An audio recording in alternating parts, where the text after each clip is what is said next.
Oh, I'm gonna enjoy this. Last time I talked about Barcelona, we had just secured a 5-0 win over Young Boys in the Champions League. But Barcelona weren't done cooking. Lewandowski delivers a hat-trick to help Barca comfortably beat Alaves, and 2 weeks later, we destroyed Sevilla. But hold your horses, because now Barca have to exorcise some very haunting ghosts.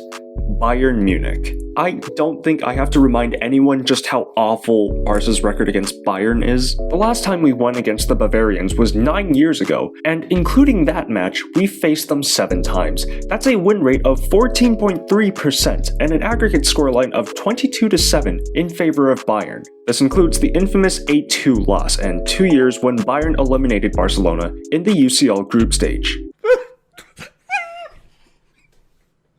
I just can't do it. I can't take this no more, man.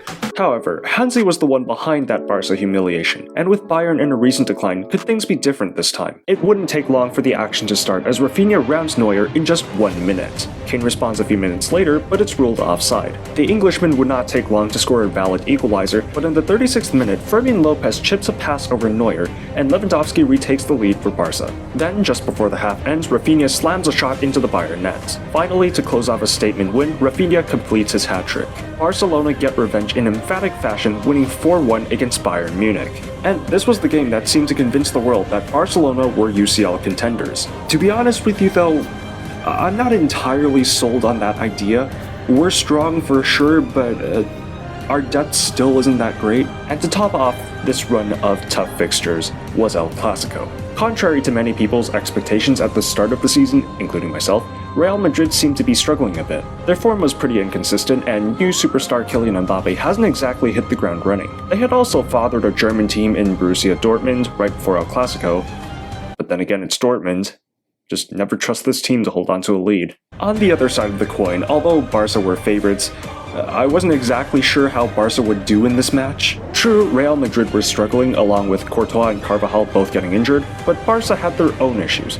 No first-choice keeper Ter Stegen, and having just come off 2 exhausting games. And while we did score 4 against Bayern, let's be completely honest, Neuer was doing his best Kepa impression in that match. 4 shots on target and not a single one saved. For me, I predicted Barca to win, but only by a small margin. So, how did the match go?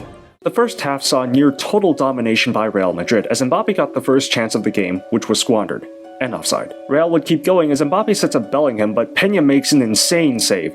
Oh, and offside. Vinicius got the next chance and completely skies it, but Mbappe latches onto a through ball, chips Peña, and finally Real take the lead. It's offside again. And that really set the tone for the entire first half. Mbappe forgot how the offside rule works, and everyone else was aiming for the side netting. Into the second half, Barca finally get their act together as Casado slots a pass to Lewandowski, who takes the lead. Alde set the pull-up for his second just 2 minutes later. Mbappe tries to pull Real back into the game and finally scores. Rafinha then squares to Lewandowski, but it seems the Turtles' finishing was infectious. But not long after, daycare escapee Yamal would add a third for Barca. Then the finishing touch. Rafinha chips Lunin to make it 4-0 to Barcelona at the Santiago Bernabeu. Revenge is a dish best served cold, even though Palmer doesn't play for us. And my Madridista roommate really went through it for this match. He's looking forward to the next El Clasico.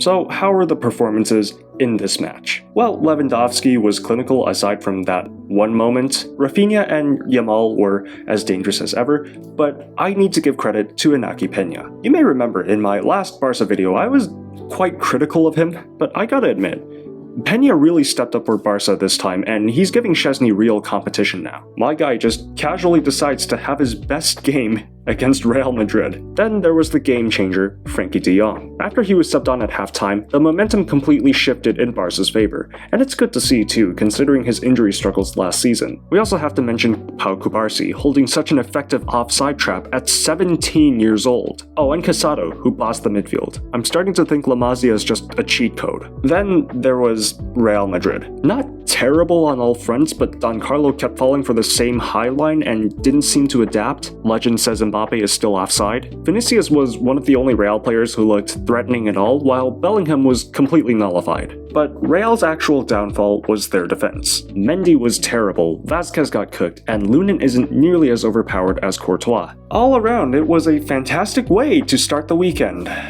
We're not going to talk about what happened the next day. With the gap now extended to 6 points, Barcelona are now many people's favorites for winning La Liga, and while I'm inclined to agree, I still don't want to say anything definitive just yet because, the season only just started.